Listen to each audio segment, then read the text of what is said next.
So welcome all of you for the last session of your production function chapter. Today we are going to see the law of variable proportions.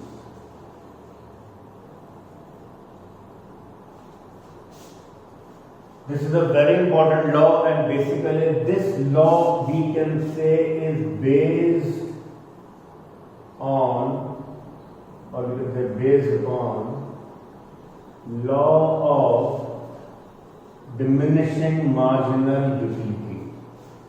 Since the law of demand is also based upon law of diminishing marginal utility, similarly law of variable proportion is also dependent upon law of diminishing marginal utility.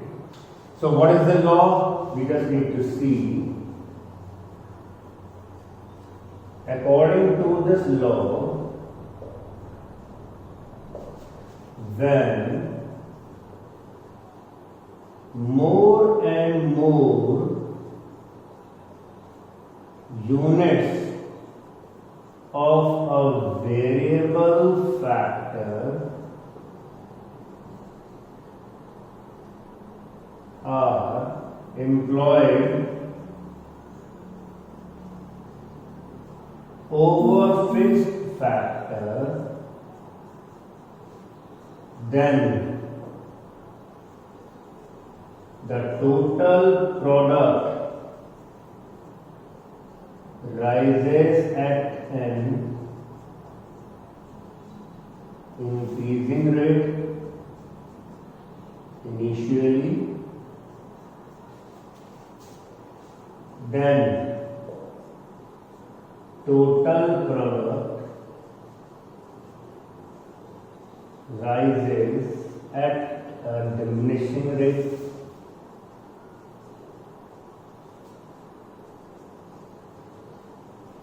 and thereafter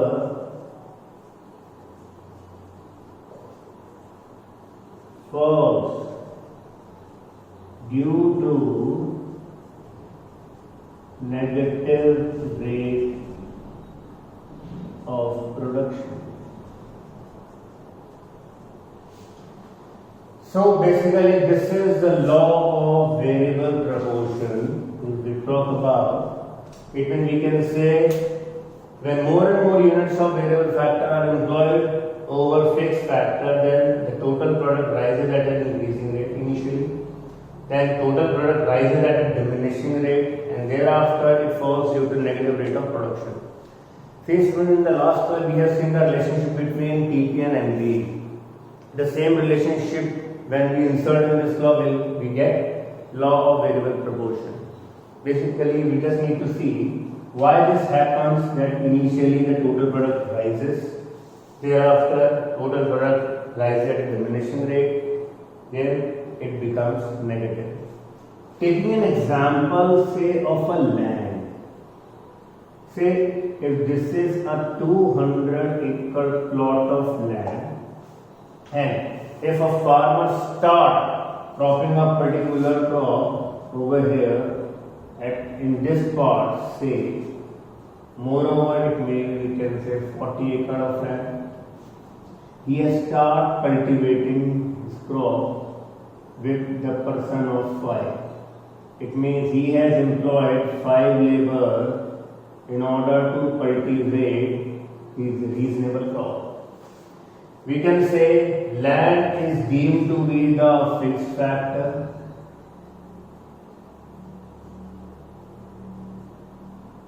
and labor will be deemed to be as variable factor.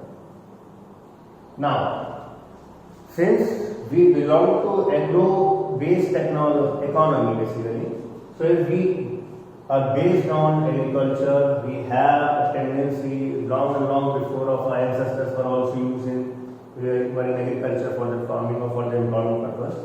So we can easily take this example to let it more clear. So we say this is a portion of 200 acre of land where 40 acre has been under employment, right? And when we see the land plot is 1 and we have employed 5 laborers. Now if we are taking some more portion of land,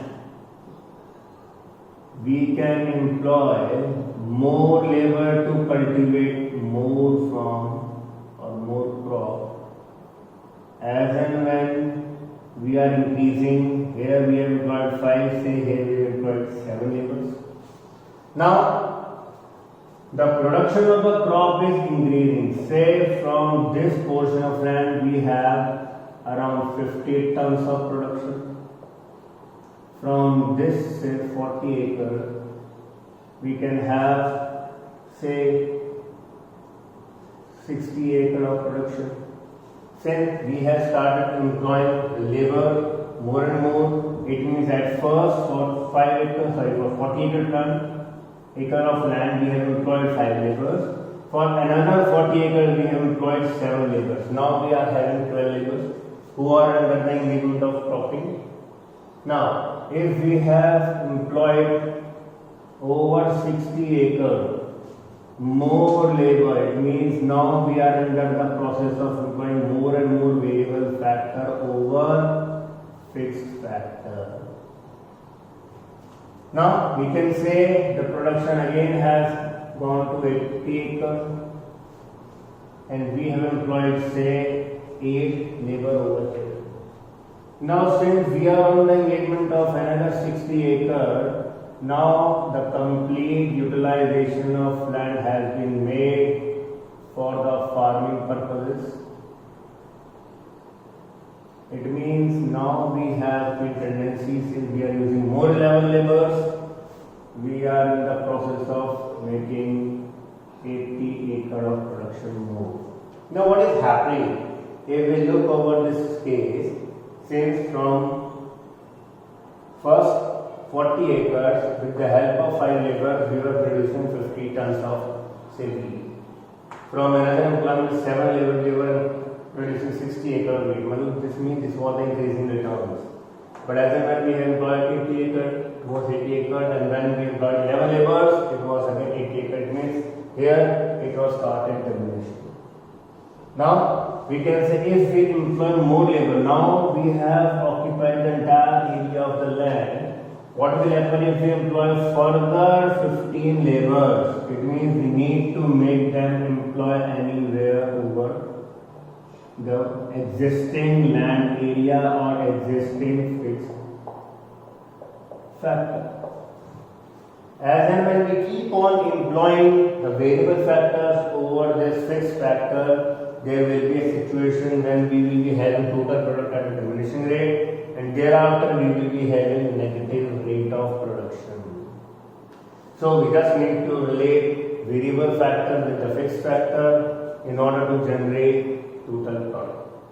So we can say with the help of this we have 3 different stages of law. And first stage is increasing returns to factor. We can say here when MP is rising and positive, TP is also rising. Second stage will be the diminishing returns to factor.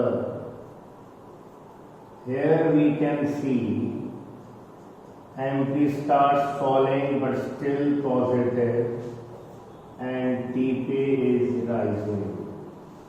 There comes the third stage, that will be negative returns to factor.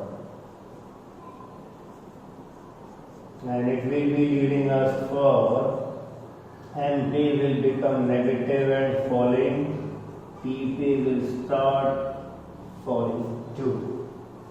So these are the possible stages of the law. We just need to understand as and when MP, marginal product is rising and positive, TP will be rising. In the diminishing returns, marginal product starts falling but still positive, leading to the TP rising. That's what we have concluded in this. Now, in the negative returns to factor, marginal product is negative and total product starts falling. That the last line of the law says that it falls due to negative rate of production. So basically, this is what we can say over fixed factor. If we keep on employing variable factor, there will be a state that will arrive at when we are under the increasing returns to factor. There will be diminishing returns to factor, and then comes the negative returns to factor. When the production will start diminishing, say 70, 60, and 30 even.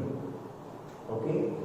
So this is what the law of variable proportion. We just need to identify the stages when the schedule or table has been provided to you. Fine.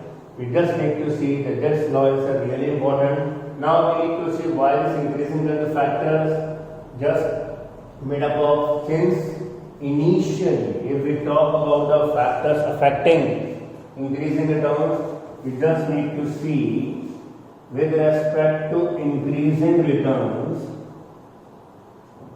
to factor, first of all, fixed factor was underutilized. Means it was not utilized completely. It means there was a wide portion of the fixed factor to be utilized, or we can say in simple, fixed factor was not utilized to its fullest capacity. It was underutilized. Next we can say there was minimum variable factor. It means initially the employment of variable factor was very low, since we need to start the production and every labor or every variable factor was producing on a higher scale.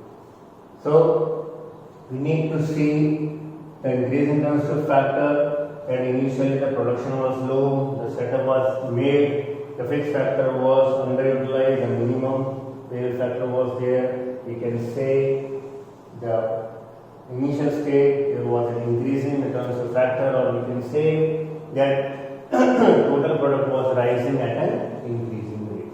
This was at the scale of initial stage. Then we will talk about the factors of diminishing returns.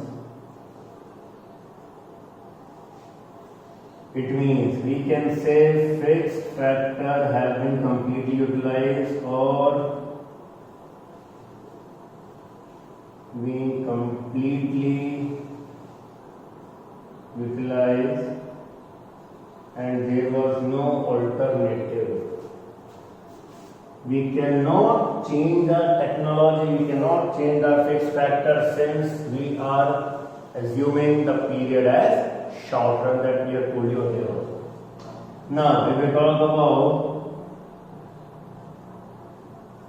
variable factor, it means there was extensive use of variable factor. It means the variable factors are keep on utilizing more and more. There might be a situation when many labor may go idle, many labor are not being produced more, many laborers are not producing as per their own efficiency.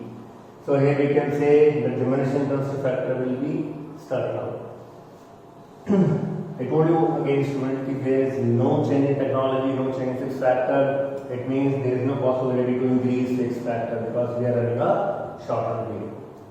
And if we talk about the negative returns के अंदर हमारा जो fixed factor that is overutilized, and there was an overutilization of variable factor, the overemployment of variable factors too. So here, if we talk about the negative returns factor, it becomes very tough for a producer to keep continuing employing the more labor, and at this stage, he just need to shunt out or just need to remove the excess labor from the level of production. Since he would not like to bear the unnecessary loss or a burden to employ more labor to pay them more wages. Fine. So this is what the law of variable proportion is all about, students. Now, this chapter of production function has not completed. In the next chapter, we are going to see the cost function. Fine. Till then, students, thank you so much for joining us. Stay safe, stay happy, and thank you so much.